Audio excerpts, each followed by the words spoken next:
Hello mga kachoy, panibagong araw, panibagong vlog na naman tayo ngayon, no?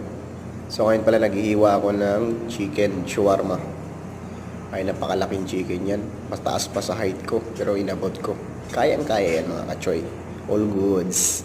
So ngayon, gagawa tayo ng Arabo sandwich. Lagyan natin ng 10 grams of mutawang sauce. Lagyan natin ng deep sea roman sauce. 5 grams.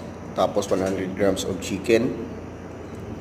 Basic lang, di ba? So ganyan kalupit ang mga galawan natin dito sa Saudi, no?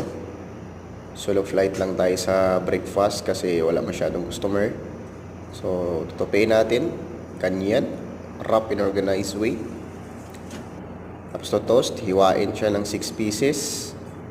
Pagkatapos lagyan ng butter. So ayun, ilagay na sa box. Thank you so much for watching.